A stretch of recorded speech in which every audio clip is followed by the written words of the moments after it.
In the previous lectures, we have seen that how a common emitter transistor connection serves the purpose of amplification.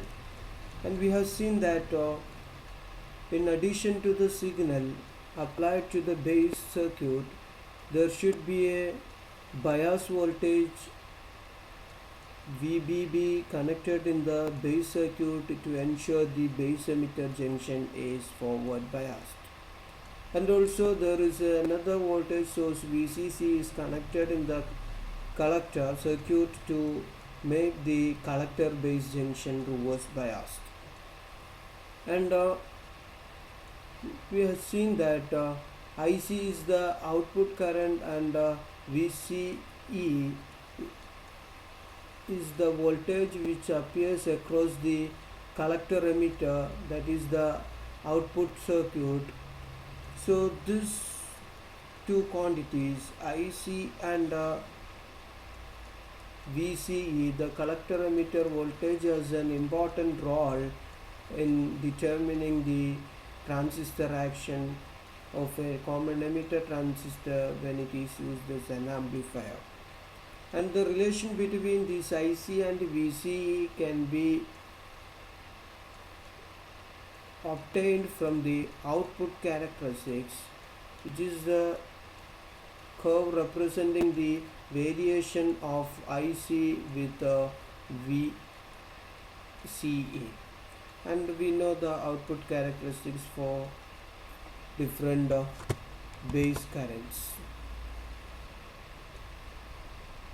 So suppose this is a output characteristics corresponding to some base current IB. Now the same information from the different output characteristics, we can have it from the DC load line also. That means the output characteristics gives the information regarding the collector current with respect to the different collector emitter voltages at constant base current.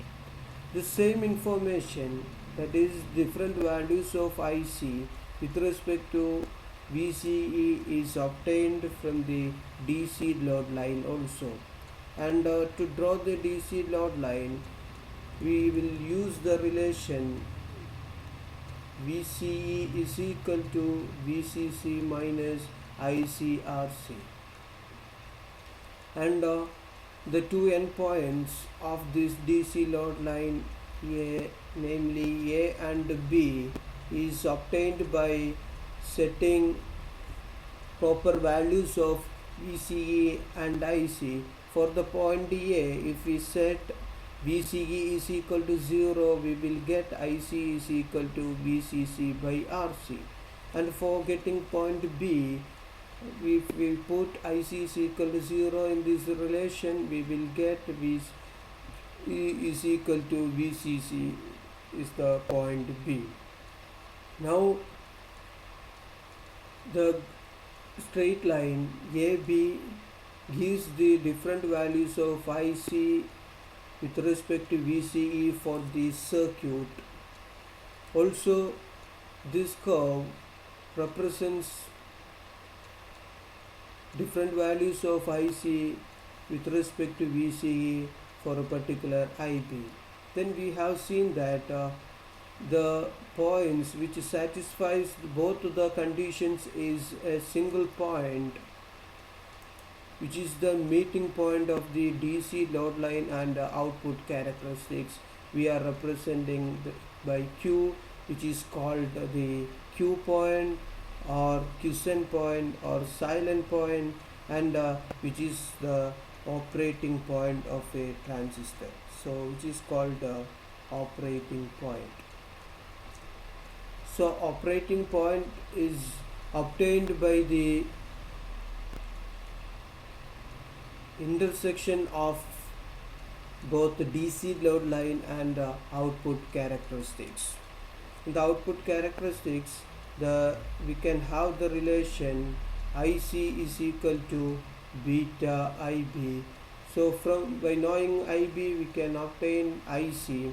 From IC, we can determine the DC load line, we can determine the uh,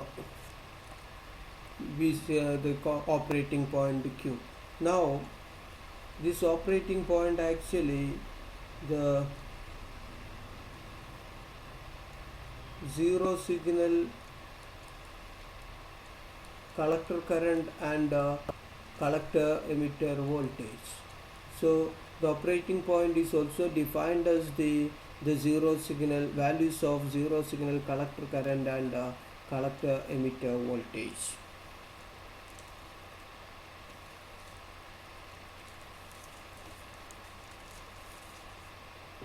It is called a silent point or quiescent point because it is the values of IC and VCE when no signal is applied. So the operating point can be defined as the zero signal values of collector current and VCE. It is determined as the point of intersection of the DC load line and collector output characteristics of the common emitter transistor. Now, so determining the operating point is an important thing in determining whether the transistor is in the on state or it serves the purpose of amplification. For that, let's consider the output characteristics and DC load line in a same diagram. So this diagram represents the output characteristics for different values of base current and the DC load line. Now the first one curve is corresponding to the base current is equal to 0, and the top curve is corresponding to the base current which is saturated. That is, the base current reaches the maximum or the base current is saturated. Now let's consider the case IB is equal to 0. IB is equal to 0 means there is no base current. If there is no base current, we can say that base emitter junction is no longer forward biased. So it is not forward biased.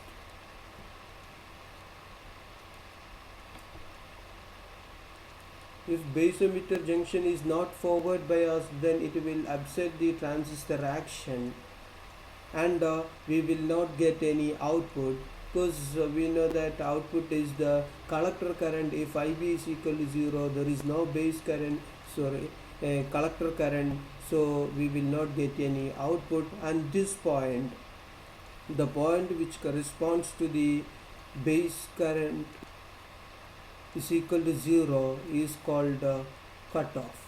The transistor is off in that state, we will not get any output. Now in that case, the collector emitter voltage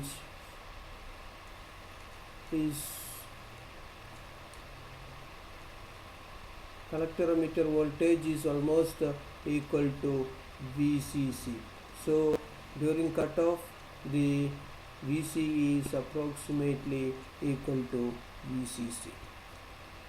Now if we consider the second case, that is when IB is saturated, that is when IB saturated, then in that case the collector base junction is no longer reverse biased. If collector base junction is no longer reverse biased, then the collector emitter junction or the collector emitter circuit is become a short. That means the current flows from collector to emitter through the circuit. So we can say that when collector base junction is no longer reverse biased, then collector emitter circuit becomes short. So this point for which the base current is saturated, then we will not have any base to collector current, but the collector current directly flows to the emitter, and it serves as collector emitter circuit become a short, and which is called saturated or saturation point. So this point is called a saturation point, where the DC load line meets the output characteristic corresponding to IB is equal to IB saturation is the saturation point. At that state, the collector base junction is no longer reverse biased. That makes the collector emitter circuit a short one, so that we will not operate the transistor in this region. Also, during cutoff we will not having any output, so we will not use the transistor at the cutoff region. Now if you consider the region in between the saturation and cutoff, you can see that the transistor is active, that is between cutoff and saturation.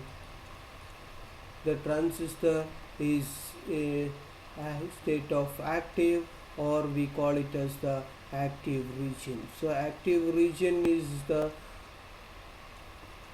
values of base current for which the transistor is in action, or it can be used for the purpose of amplification. So now we will provide proper biasing to the transistor circuit to make the transistor in the active region. So a transistor can be used as an amplifier only in the active region. To make a transistor in an active region, we should apply proper base current to the circuit.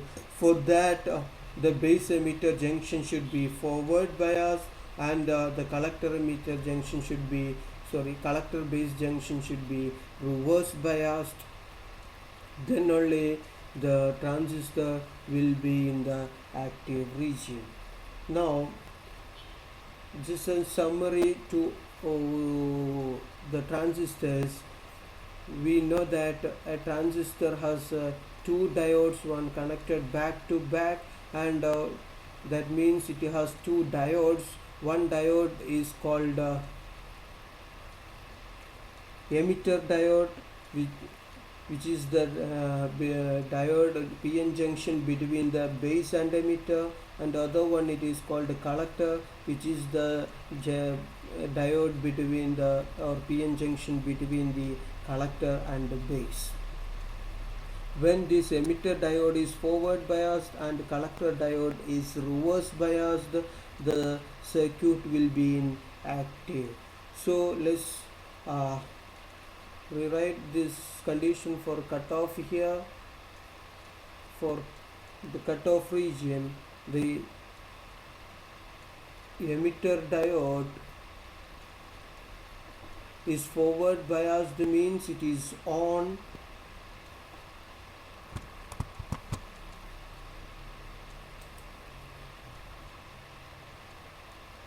and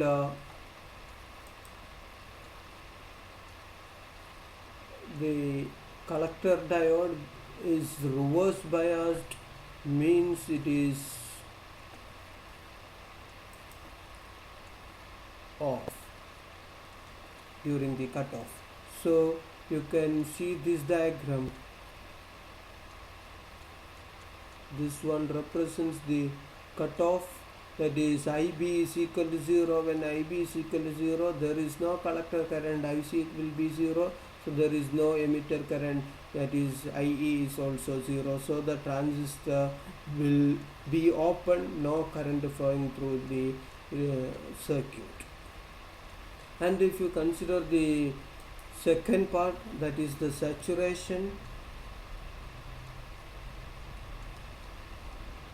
saturation means the emitter diode is actually on, because there is a proper base current flowing through the circuit. If there is a base current flowing through the circuit, then the emitter diode will be in the on state. But if you consider the collector diode, that is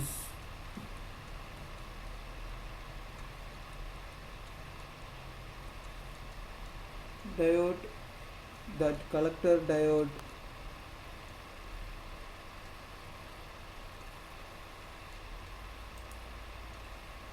since the collector base junction is no longer reverse bias, it becomes on. So collector diode is also on during saturation. So this one represents that point, that is when IB is saturated, when base current has a saturation, the collector base junction no longer reverse biased, so that this collector emitter junction or collector emitter circuit is short, so that IC become IE. So this also cannot be used as a transistor amplifier, but this condition can be used for the purpose of switching actions, because when this is in cutoff there is no current, so the circuit is open, and when this condition is obtained, we can see that the collector emitter circuit is short, so that current flows through it. So these two states, cutoff and saturation points, will act like a switch. So this is used when a transistor also can be used in the saturated region as a switch. It cannot be used as an amplifier. In order to use a transistor to be in the amplifying mode, then we should ensure that the transistor is in the active region. For active region, the emitter diode is forward biased, that is the emitter diode should be on, and collector diode should be reverse biased, so the collector diode should be off. So this is the condition for active region.